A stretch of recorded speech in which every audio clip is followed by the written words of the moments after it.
प्यारे विद्यार्थियों नमस्कार।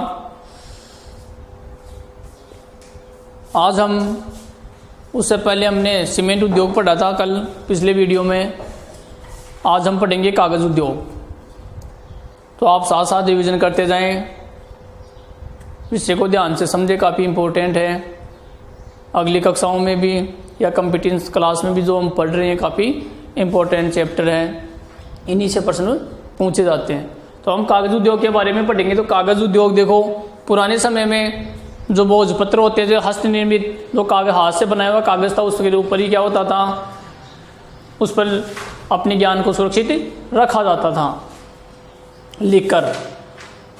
अब धीरे धीरे ज़माना बदला, तो अब देखो जो अपने पेड़ पौधे होते हैं, जो वृक्षों की छाल होती है, हमने सुनो पेड़ों की जो छाल होती है उससे क्या बनते हैं, उसकी लुगदी बना के पेड़ों की और छाल की और जो पौधे होते हैं उनसे, तो उसके बाद लुगदी बनाकर कागज़ बनाया जाता है, पेपर। तो भारत में सबसे ज़्यादा तो गन्ना का जो खोई होती है, जो रस के अलावा जो छिलका वो बच जाता है, उस खोई से क्या बनता है, पेपर बनता है, कागज़ बनता है, 70% कागज़। इसके अलावा जो श्री रामपुर है उसमें भारत का आधुनिक कारखाना खोला गया।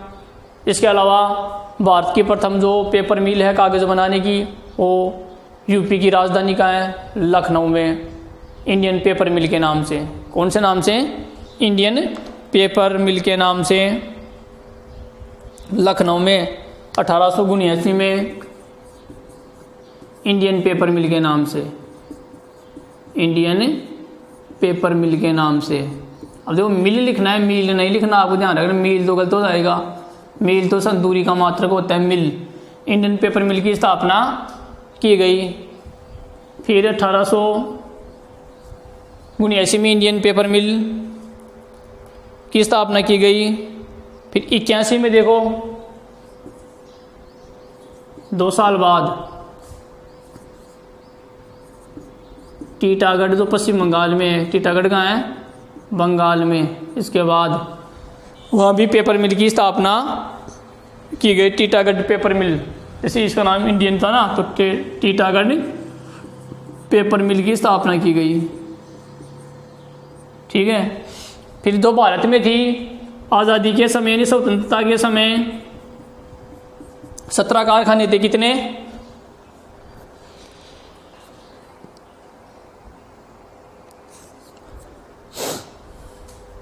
कितने कारखाने थे?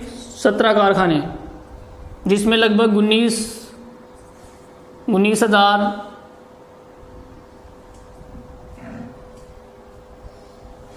जो पेपर मिल था वो 19,000 टन, यानी 1 टन का मतलब है 10 क्विंटल उत्पादन होता था। फिर देखो आज़ादी के बाद वर्तमान में लगभग 800 से ज़्यादा, वर्तमान में 800 से ज़्यादा छोटे बड़े कारखाने हैं, जिसमें 128 लाख टन, 128 लाख टन, ये तो 1000 ही था, लाख टन का उत्पादन होता है। ठीक है, तो याद रखने आंकड़े ये।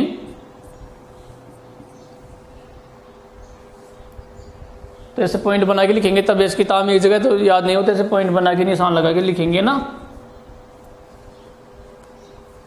तो 17 में तो शुरू में 17 थे, 47 में तो 19,000 है, ये तो 19,000 टन, तो 19,000 ही तो नहीं है, तो 19,000 ऐसे भी लिख सकते हैं, क्योंकि यहाँ लाख हैं, तो 19,000 टन या 128 लाख टन उत्पादन होता है। अब भारत में देखो 65% हम 100 में से निकालते हैं, तो 65% जो कागज़ होता है वो कहाँ जाता है, अखबार के कागज़ में।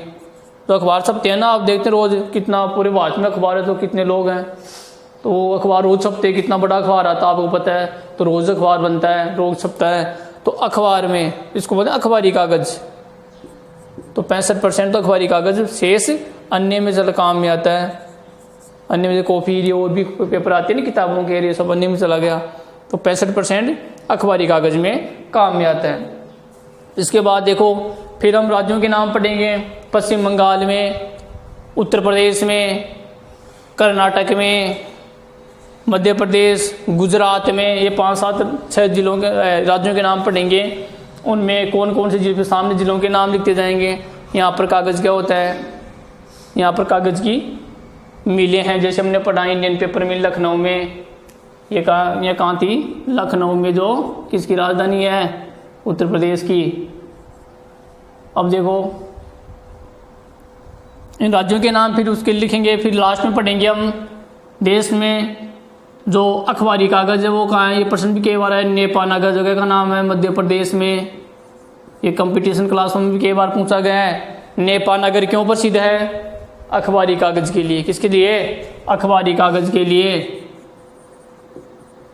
अखबारी कागज़ के लिए, या अखबार का कागज़, इस कैसे भी लिख सकते हैं ना। तो नेपानगर में अखबार का कागज़ बनता है, जो हमारे अखबार आते हैं ना वो।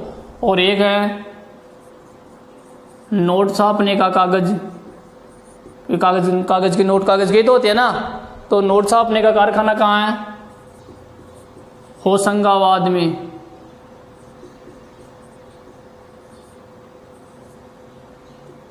होशंगाबाद एमपी में नोट छापने का कारखाना है, नोट छापने के कागज़ का कारखाना।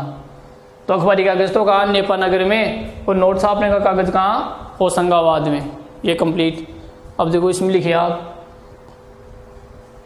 कौन सा उद्योग पढ़ रहे थे हमें, कागज़ उद्योग। तो हेडिंग डालिए कागज़ उद्योग। कौन सा उद्योग, कागज़ उद्योग। इसमें लिखिए आप यह एक प्राचीन उद्योग है। तो फास्ट लिखे, यह एक प्राचीन उद्योग है, यह एक प्राचीन उद्योग है। पुराने समय में अपने ज्ञान को, पुराने समय में अपने ज्ञान को भोजपत्रों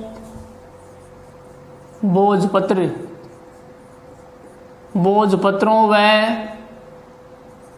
हस्त निर्मित, यानी हाथ से निर्मित, पहले मशीनें नहीं थी तो क्या करते, हस्त निर्मित कागज पर संरक्षित रखा जाता था। हस्त निर्मित कागज पर संरक्षित रखा जाता था। हस्त निर्मित हाथ से बना हुआ। फिर अगली लाइन में देखिए, इसे पॉइंट बना के लिखेंगे ताकि एक लाइन ऐसे याद होती रहे आपको।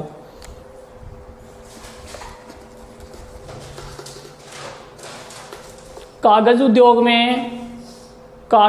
में पौधों व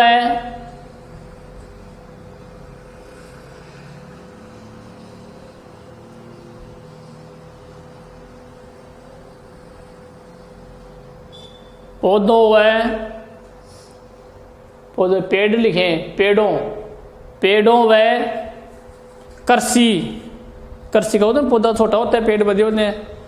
वह कृषि यानी खेती, कृषि के अवशिष्ट से लुगदी बनाकर, यानी उसको एक जगह किया जाता है, लुगदी बनाकर तैयार किया जाता है। यानी कृषि यानी खेती, और जो पेड़ होते हैं उनकी जो छाल होती है उनकी लुगदी बनाकर उनको तैयार किया जाता है। फिर अगली लाइन में लिखेंगे, भारत में 70% कागज, तो ध्यान रखना है, गन्ने की खोई से बनाया जाता है। गन्ने की खोई से। तो याद रखना है, भारत में 70% कागज किससे बनाया जाता है, गन्ने की खोई से बनाया जाता है। तो वो भी एक फसली है ना, खेती है ना गन्ने की, तभी लिखा है मैंने। कृषि से और पेड़ पौधों की छाल से बनता है, तो गन्ना है। तो एक खरीफ की फसल हमने पढ़ा था, ये बांस मूल का पौधा है। तो गन्ने की खोई से क्या बनाया जाता है, भारत में कागज बनाया जाता है। फिर अगली लाइन में लिखेंगे, अगली लाइन से लिखेंगे, भारत में आधुनिक स्वरूप का कारखाना श्री रामपुर में खोला गया। भारत में आधुनिक स्वरूप का कारखाना श्री रामपुर में खोला गया। फिर ये लिख लिया अगली लाइन में, एक लाइन छोड़ के, या दूसरी लाइन में, एरो का चिन्ह लगा के लिखेंगे। 1879 में तो सन याद नहीं लगे लिख लें, आप याद हो तो बढ़िया बात है, नहीं होती है तो ये चीज़ तो याद होनी चाहिए। 1879 में लखनऊ में कोष्ट में लिखे उत्तर प्रदेश यूपी, लखनऊ उत्तर प्रदेश की राजधानी है। लखनऊ में इंडियन पेपर मिल, यहाँ लाएंगे ऐसे इन्वाइटेड को मिला लेंगे, इंडियन पेपर मिल, मी छोटा आएगा,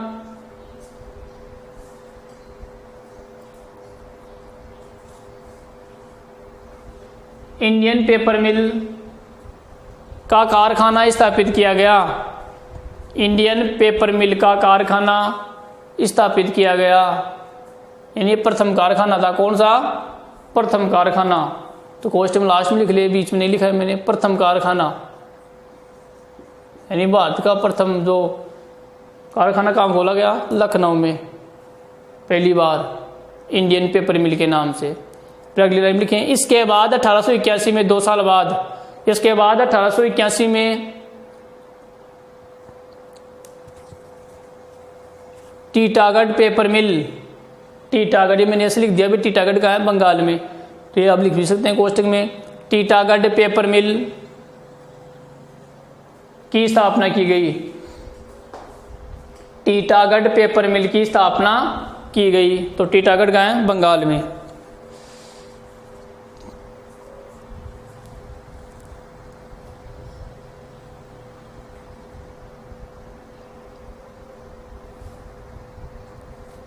आगे देखो फिर,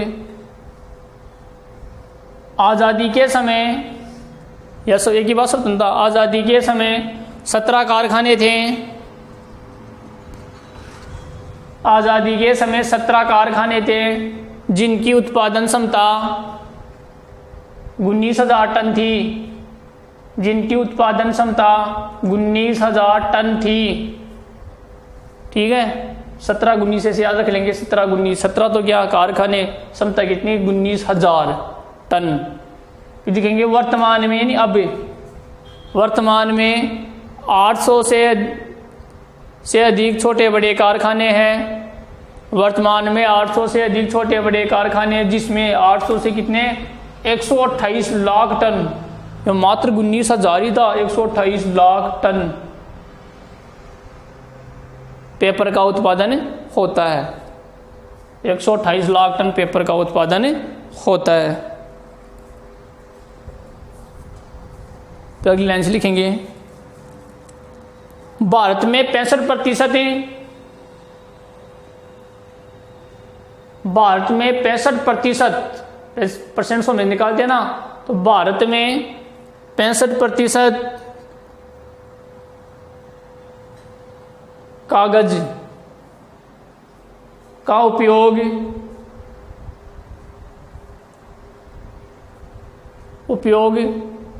अखबारी कागज में होता है, या अखबार के कागज में होता है।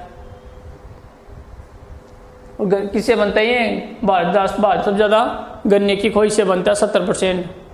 लेकिन नहीं लिखा तो लिख सकते हैं, ये याद रख ले।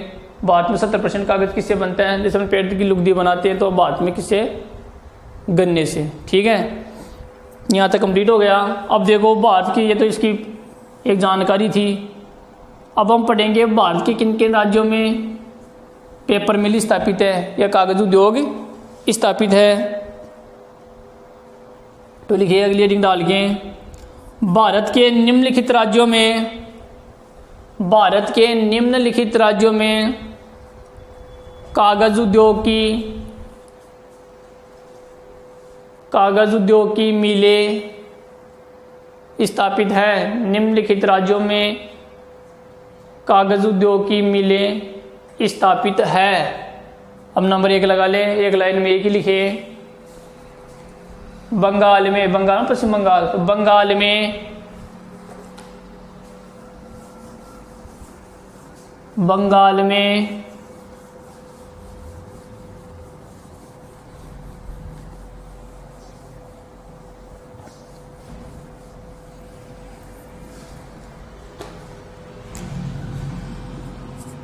नंबर 1 लगा लीजिए। बंगाल में, बंगाल मतलब पश्चिम बंगाल में भी पढ़ा हमने। बंगाल में तो यहाँ लाइन ही ले, जैसे ध्यान रहे भाई, बंगाल राज्य तो पहले बंगाल में कहाँ? अभी पढ़ा हमने टीटागढ़, पेपर मिल पढ़ा था ना। फिर कोमा लगाएंगे टीटागढ़, रानीगंज, रानीगंज, फिर कोमा लगाएंगे त्रिवेली, त्रिवेली, त्रिवेणी, त्रिवेली या त्रिवेणी, टीटागढ़, रानीगंज, त्रिवेणी व कोलकाता, व कोलकाता, जो राजधानी बंगाल की राजधानी कोलकाता। नंबर 2 में लिखेंगे महाराष्ट्र, महाराष्ट्र में कहाँ? महाराष्ट्र में मुंबई, पुणे, तो मुंबई राजधानी भी है, ठीक है, जिला भी है, पुणे, चंद्रपुर, चंद्रपुरे, खपोली, खपोली, ली बड़ा, पिपरी, पी छोटा, री बड़ा, पिपरी, एवं कामपटी, का आधा में, कामटी, कामपटी। फिर लिखेंगे उत्तर प्रदेश, तीसरा उत्तर प्रदेश, तो अभी पढ़ा ना उत्तर प्रदेश में कहाँ भी इंडियन पेपर मिल कहाँ थी? लखनऊ में पढ़ा ना। तो उत्तर प्रदेश में लखनऊ, इसकी राजधानी है उत्तर प्रदेश की लखनऊ। मेरठ, मेरठ ये काफ़ी फेमस स्थान है, मेरठ है। यहाँ से क्या हुआ था? भारत में 1857 की क्रांति की शुरुआत कहाँ से हुई थी? मेरठ से। भारत में पूछे तो राजस्थान में कहाँ से हुई थी? नसीराबाद छावनी से। तो मेरठ काफ़ी प्रसिद्ध स्थान है मेरठ, उत्तर प्रदेश में। सहारनपुर, सहारनपुर, सहारनपुर ये जिला है उत्तर प्रदेश का। मुजफ्फरपुर, मुजफ्फरपुर। फिर कौन है? पंतनगर, पंतनगर एवं बस्ती, बस्ती, ब आधा से होती बड़ा, बस्ती, ठीक है। फिर लिखेंगे मध्य प्रदेश, चौथा लिखेंगे मध्य प्रदेश, MP।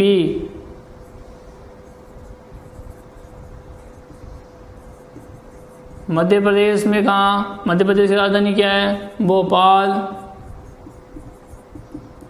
फिर इस जिले के नाम है रीवा, इस जिलों के नाम रीवा, होशंगाबाद, होशंगाबाद अभी लिखाया था,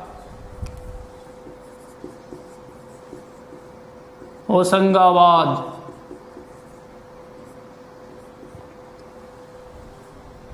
होशंगाबाद। फिर कोमा कमलाई, कमलाई। फिर अब 5वां लिखे, एक लाइन में एक ही लिखे। कर्नाटक में, राज्य का नाम लिखे 5वें नंबर, कर्नाटक में भद्रावती, कर्नाटक में भद्रावती। यहाँ लोअर इस्पात संयंत्र भी है, भद्रावती। बेंगलोर, कर्नाटक की राजधानी क्या है? बेंगलोर। रामनगर, रामनगर। फिर कोमा लगाए कृष्णराज सागर, रामनगर, कृष्णराज सागर। फिर लिखे अंतिम 6वां गुजरात। गुजरात में देखो सूरत,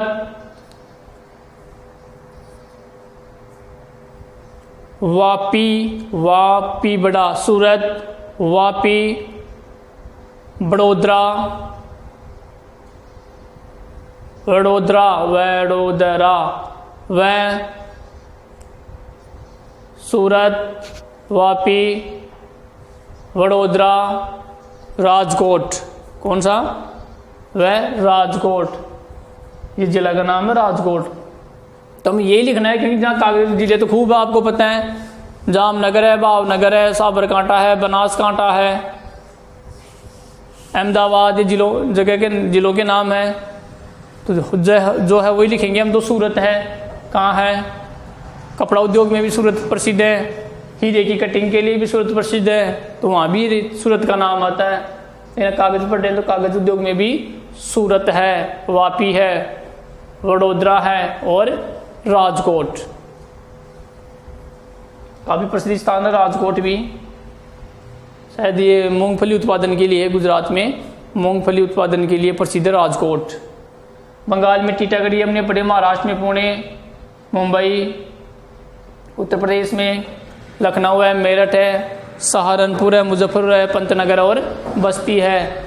और एमपी में रीवा, होशंगाबाद आदि स्थानों पर क्या है, इसकी मिलें स्थापित की गई हैं। अब ये लास्ट वाला लिखेंगे। अब एक तो अखबार का कागज और एक नोट छापने का कागज।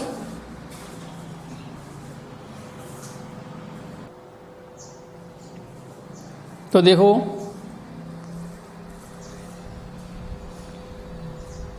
तो ये होने के बाद अखबार का कागज। अब एक लाइन छोड़ के लिखें।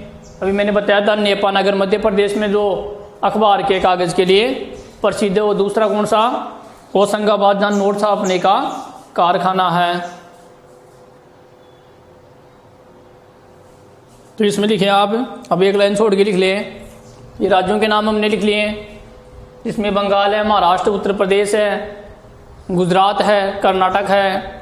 अब लिखें देश का, अगली लाइन से लिखेंगे, देश का अखबारी कागज, देश का अखबारी कागज नेपानगर, देश का अखबारी कागज नेपानगर, कोष्ट में लिखे मध्य प्रदेश।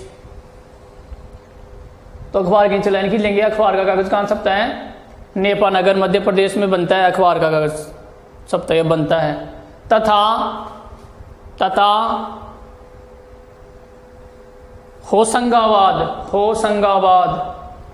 होशंगाबाद में कौन सा, नोट छापना, नोट छापने का कागज। तो होशंगाबाद में नोट छापने के कागज का, होशंगाबाद में नोट छापने, तो नोट छापने के नीचे लाइन खींच लेंगे, नोट छापने के कागज का सरकारी कारखाना है, सरकारी कारखाना है। तो काफी महत्वपूर्ण है। देश में अखबारी, एक नंबर क्वेश्चन आ गया, देश में अखबारी कागज कहाँ छापा जाता है, नेपानगर। या अखबारी कागज के लिए कौन सी जगह प्रसिद्ध है, नेपानगर। और ये सब मुझे देश में नोट छापने का कारखाना, तो नोट का पूछे तो कौन सा, होशंगाबाद। तो दोनों अलग अलग है, एक अलग है, नोट का तो होशंगाबाद है और अखबार का कागज कहाँ, नेपानगर में। अब देखो एक लाइन और लिखें, देश में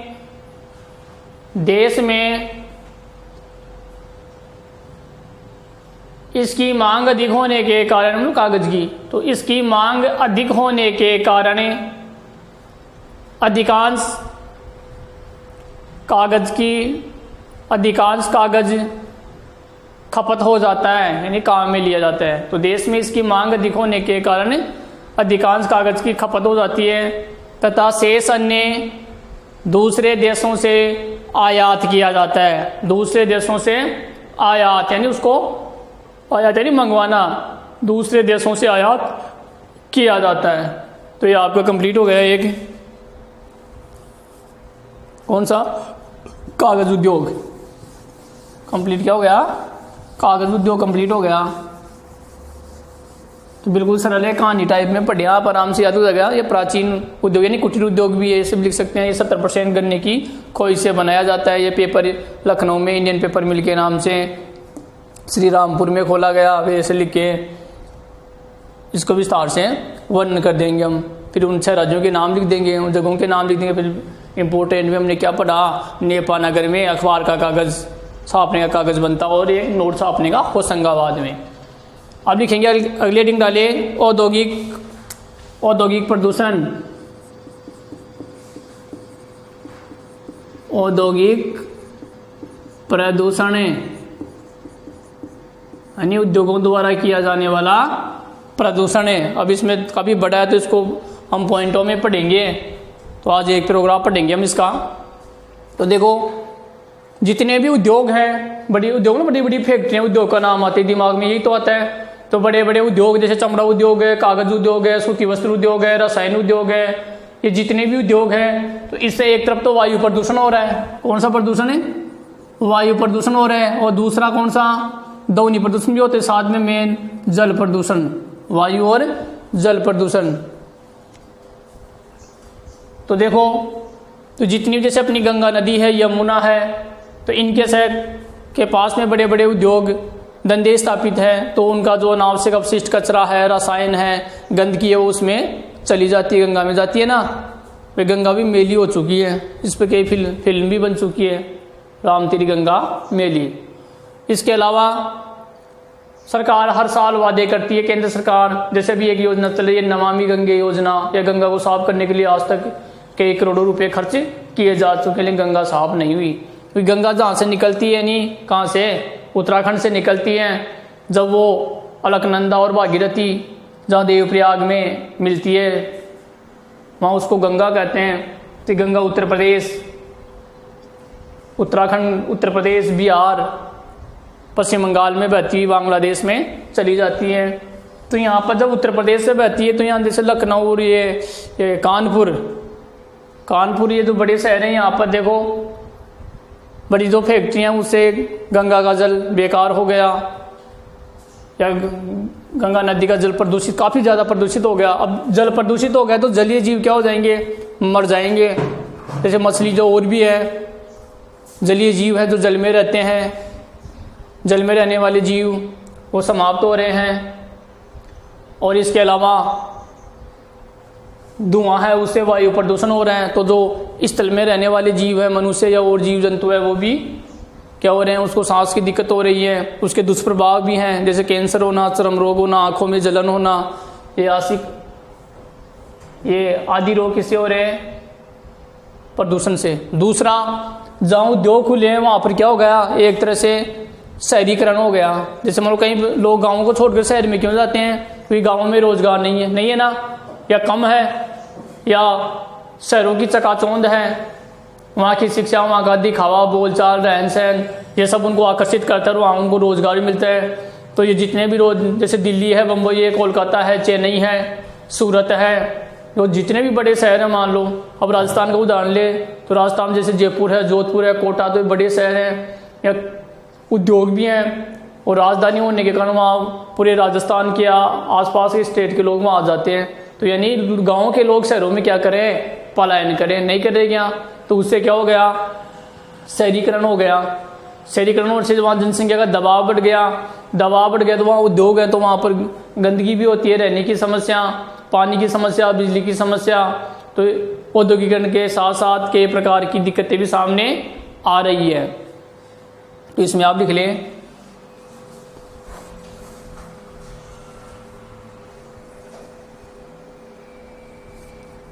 देश के जिन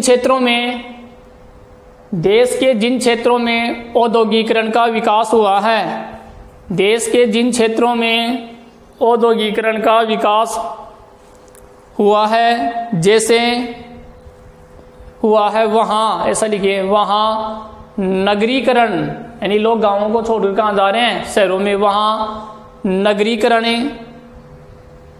भी तेज गति से, वहाँ नगरीकरण भी तेज गति से हो रहा है।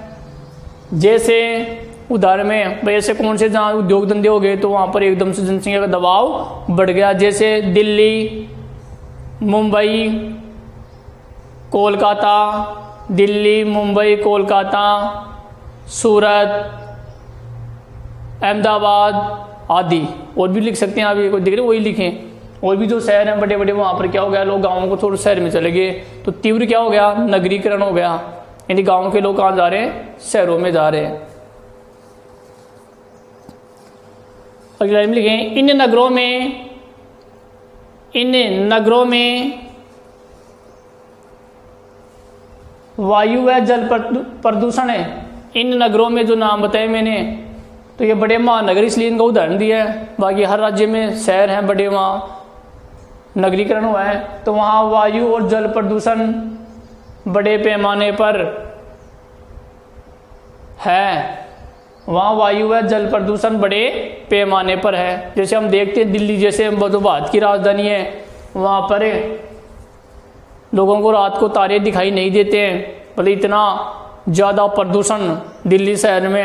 अब आपको पता है दिल्ली एनसीआर, जिसको हिंदी बोलते हैं राष्ट्रीय राजधानी क्षेत्र है, तो दिल्ली तो सीमित थी। अब दिल्ली में लोग आ नहीं पाते, तो आसपास के जो स्टेट जैसे इधर यूपी है, इधर हरियाणा, इधर अपना राजस्थान है, तो इनको मिलाकर जो इनकी सीमावर्ती है ना, उन जिलों को मिला लिया।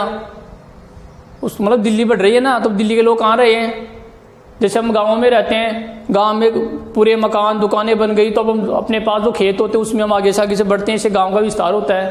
तो दिल्ली पूरी ब्लॉक हो गई। अब दिल्ली के लोग कहाँ जाए, तो गांव दिल्ली के बाहर की ओर जाएंगे। तो हमारे दिल्ली के पड़ोस में जो राज्य हैं वो, अब राजस्थान जैसे 2 जिले हैं, अलवर और भरतपुर, जो दिल्ली एनसीआर में आते हैं, वो दिल्ली के है तो राजस्थान में, लेकिन वो राष्ट्रीय राजधानी क्षेत्र उसको घोषित कर दिया गया है। इधर हरियाणा आ गया, तो हरियाणा में जैसे झज्जर है, सोनीपत है, पानीपत है, इधर गुड़गांव है, आपने सुना होगा, ये सब दिल्ली एनसीआर में आते हैं। तो ऐसे धीरे धीरे वो बढ़ते जा रहे हैं। वो गांव थे या अपने जिले थे, पड़ोसी जो राज्य हैं उनके, लेकिन वो दिल्ली का हिस्सा हो गए और वहाँ पर जनसंख्या बहुत ज़्यादा हो गई। मतलब वो कहाँ गाँव से किस में तब्दील हो गए, शहरों में। किस में हो गए, शहरों में। तो यहाँ पर वायु और जल प्रदूषण बहुत ज़्यादा है या बड़े पैमाने पर है। अगली लाइन में लिखेंगे आप, देश में केंद्रीय मतलब भारत सरकार का केंद्रीय जल मल नियामक बोर्ड, इसकी रिपोर्ट है के अनुसार, ये लिखेंगे केंद्रीय जलमल नियामक बोर्ड के अनुसार, यह आंकड़ा है इस बोर्ड का भारत सरकार का, के अनुसार गंगा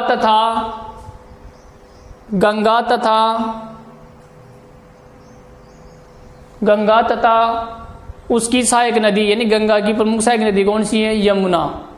गंगा तथा उसकी सहायक नदी यमुना, तो यहाँ लाइन खींच लेंगे गंगा और यमुना के नीचे, ताकि आपको याद रखिए प्रदूषण पढ़ रहे हैं हम, जल प्रदूषण, तो इसमें उदाहरण दिए गंगा का और यमुना का। तो गंगा मुख्य नदी और यमुना उसकी क्या है, सहायक नदी।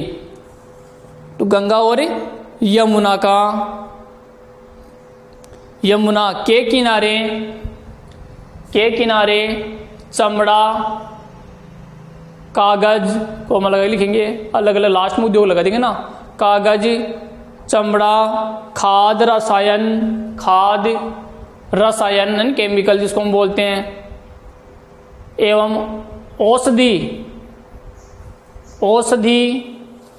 उद्योगों उद्योग मतलब जैसे हम सबके उद्योग लास्ट में लगा दिए एक साथ ही, वही बात है, कागज उद्योग सब ऐसे अलग अलग लिखने का, उद्योग लास्ट में लगा देंगे हम। तो चमड़ा उद्योग है, कागज उद्योग है,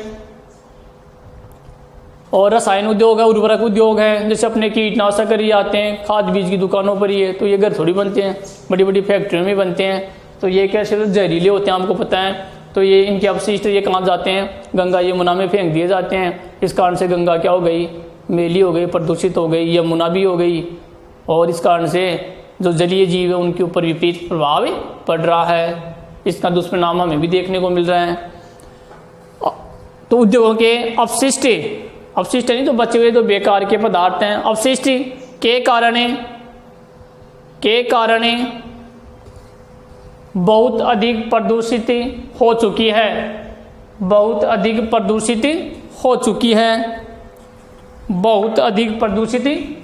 है। तो ये भारत सरकार का एक बोर्ड है, केंद्रीय जलमल नियामक बोर्ड। तो इसने रिसर्च करके खोजबीन करके ये कहा कि भारत की जो गंगा नदी, तो भारत की सबसे बड़ी नदी गंगा नदी, और भारत की सबसे पवित्र नदी कौन सी है, गंगा नदी, जिसको हम भगवान के रूप में पूजते हैं। और हम अंतिम समय भी क्या है, हरिद्वार जो उत्तराखंड में है, तो उसको हरिद्वार यानी ईश्वर का द्वार, तो उसको हम एक मोक्षदायिनी नदी के रूप में भी मानते हैं। तो गंगा भारत की पवित्र नदी है, और गंगा जल का भी काफ़ी महत्व है अपने जीवन में। तो केंद्रीय जल इसने कहा कि गंगा नदी और उसकी जो सहायक नदी है कौन सी, यमुना, वो काफ़ी क्या हो चुकी है, प्रदूषित हो चुकी है, क्योंकि उसके पास में जो बड़े बड़े उद्योग हैं, जैसे चमड़ा उद्योग है, कागज उद्योग है, रसायन उद्योग है, उर्वरक उद्योग है, औषधि उद्योग है, इनके कारण से उस जल में उन अपशिष्टों को मिला दिया गया या उसमें डाल दिए जाते हैं। इस कारण से गंगा और यमुना क्या हो गई, प्रदूषित हो गई बहुत ज्यादा। अगली लाइन में लिखे हैं, लखनऊ के समीप, लखनऊ जो उत्तर प्रदेश की राजधानी है, उत्तर प्रदेश में, के समीप गोमती नदी। तो गोमती नदी, तो ये प्रश्न भी बनता है, एक ऐसा प्रश्न भी आते हैं एग्जाम में कि भारत के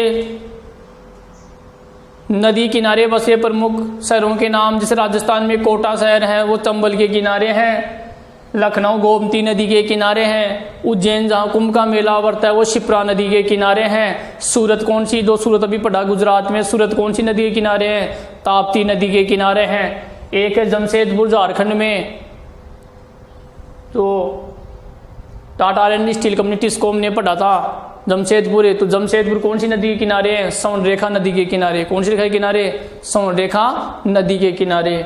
तो लखनऊ कौन सी नदी के किनारे, गोमती नदी के किनारे।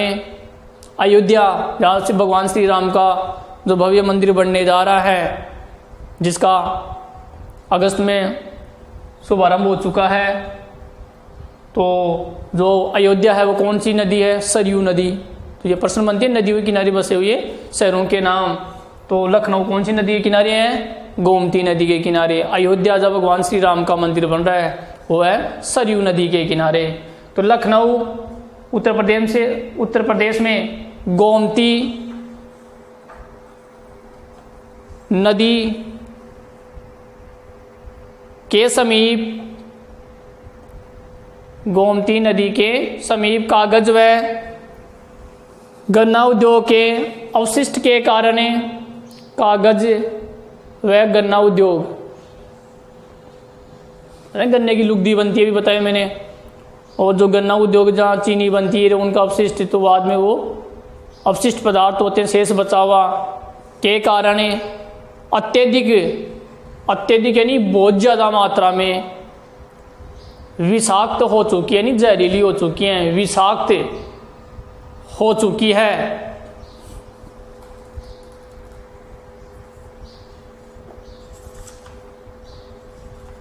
अगली लाइन में लिखें, अब देखो इस पर प्रदूषण के दुष्प्रभाव क्या है। तो एक लाइन छोड़ के लिखें, देश में एक अध्ययन के मुताबिक, एक रिसर्च के मुताबिक मतलब, तो देश में एक अध्ययन के मुताबिक 30% महानगरीय जनसंख्या, तो एक अध्ययन रिसर्च है उसके अनुसार देश में 30% महानगरीय, मतलब महानगर है, जो नगरों के भी नगर हैं, जैसे चेन्नई है, कोलकाता है, मुंबई, ये भारत के महानगर हैं जहाँ जनसंख्या बहुत ज़्यादा है। तो महानगरों में जनसंख्या सांस लेने की बीमारी से ग्रसित हो रही है। तो एक निम्न टाइप में ये औद्योगिक, तो आराम से आप एक बार पढ़ते लिख सकते हैं उसके दुष्परिणाम क्या हैं। तो महानगरों में तो 30% जनसंख्या यानी 100 में से 30 व्यक्ति क्या है, सांस की बीमारी से ग्रसित हो गए, जिसको हम दम उठना जैसे बोलते हैं ना, सांस लेने की बीमारी से ग्रसित हो चुके हैं। तो ये हम सांस लेते हैं तो सांस में ये फैक्ट्रियों से क्या निकलता है, धुआं निकलता, नहीं निकलता, क्या प्रदूषण होता है। जो अपशिष्ट वहाँ डाल दिए जाते हैं, जो धुआं होता है वो वायु में ही तो मिलते हैं। तो इसीलिए और जो अपनी आंखों में जलन करते हैं, चर्म रोग, कैंसर रोग, इसका कारण भी बन रहे हैं। तो इसमें लिखिए अगली लाइन से, ये सभी बीमारियां वायु में विषैले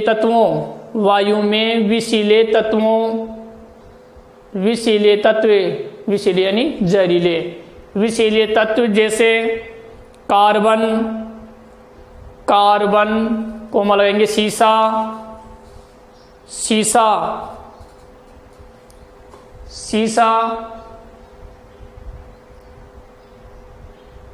सल्फर, अलग अलग शब्द हैं, सल्फर, सल्फर आदि नाइट्रोजन के साथ, नाइट्रोजन व ऑक्सीजन के साथ, नाइट्रोजन व ऑक्सीजन के साथ, यानी वायुमंडल में सबसे ज़्यादा गैस कौन सी है? नाइट्रोजन। फिर ऑक्सीजन जिसको हम जीवनदायिनी गैस भी कहते हैं, ऑक्सीजन गैस जलाने में सहायक होती है, तो ऑक्सीजन गैस लेते हैं तो उसके साथ ये विषैले तत्व हमारे कहाँ चले जाते हैं? शरीर में प्रवेश कर जाते हैं। अब हम गाँव में वातावरण खुला हुआ होता है, साधन कम चलते हैं, उद्योग धंधे कम है, तो इसका वातावरण साफ होता है गाँव का। आप कहीं शहरों में जाते हैं तो वहाँ देखते हैं, आपके चेहरे पर भी देखते हैं या एकदम से थकान आ जाना या बदबू आना, क्योंकि वहाँ देखते हैं गाड़ी में एक साथ देखते हैं तो कितनी एक साथ 100 200 500 मोटरसाइकिलें, जब ऑफिसों की छुट्टी होती है सुबह शाम इतनी बहुत ज़्यादा ट्रैफिक लग जाता है तो कितना धुआं छोड़ते हैं, कितना शीशा, कितना सल्फर, तो वो कहाँ जाता है? वहाँ आसपास से तो फैल जाता है, बाद में भी खड़ता है तो उसका तो असर कम होता है, लेकिन वहाँ उतनी जगह में लोग हैं तो वो सांस लेंगे तो कहाँ जाएगा? शरीर में ही तो जाएगा ना, तो वहाँ का वातावरण दूषित है। तो क्रिया करके मानव शरीर मृदा यानी मिट्टी में भी जल प्रदूषण है तो वो मिट्टी को खराब कर देगा, वो मिट्टी क्या हो जाएगी? अनुपजाऊ, तथा जल पर हानिकारक प्रभाव डालते हैं, जल पर हानिकारक प्रभाव डालते हैं। जैसे अभी हमने पढ़ा लखनऊ में गोमती नदी और गंगा यमुना, इसमें इतने विषाक्त ये गंदी हो चुकी है तो उसको पीने लायक भी नहीं है, जलीय जीव भी मर जाते हैं और वो हमारे किसी काम के भी नहीं आ सकता।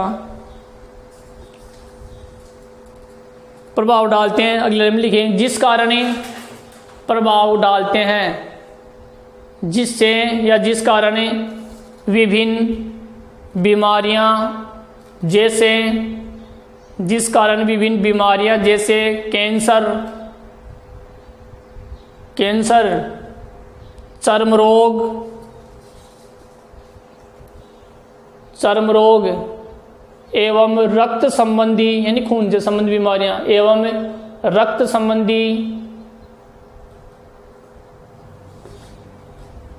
बीमारियां हो रही है, रक्त संबंधी बीमारियां हो रही है। ये कैंसर जैसे रोगों को भी ये बढ़ावा दे रही है, इसको बढ़ावा दे रही है। तो देखो अगला जो शेष बच गया काफ़ी बड़ा है ये औद्योगिक में, उसमें उसमें पैराग्राफ हो रह गए जिसमें हम पढ़ेंगे। इसके अलावा ये तो था नदी का, फिर देखो हम थोड़ा समझ लेते हैं। समुद्र होता है तो समुद्र में आप देखते हैं बंगाल की खाड़ी है, अरब सागर, अटलांटिक, तो इनमें भी एक देश से दूसरे देश में जाने के लिए जलमार्ग होता है। आपने पढ़ा होगा सड़क मार्ग, वायु मार्ग और जलमार्ग।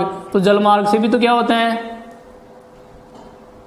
जैसे अपने सड़क पे साधन चलते हैं उसे जलमार्ग में बड़ी बड़ी नौकाएं होती है ना, तो एक दूसरे देश में तो उनको जो वहाँ पदार्थ लाए जाते हैं जलमार्ग द्वारा बड़ी मात्रा में विदेशों में भेजे जाते हैं, तो उनकी साफ सफाई करना, उनका निस्तारण करना, उसको जल में फेंक दिया जाता है। या जो पेट्रोलियम आते हैं दूसरे देश के बाद रिसाव हो जाता है, दुर्घटनाएं हो जाती है, इस कारण से भी ये प्रदूषित हो रहा है। तो बाकी जो शेष है वो हम नेक्स्ट वीडियो में पढ़ेंगे। धन्यवाद।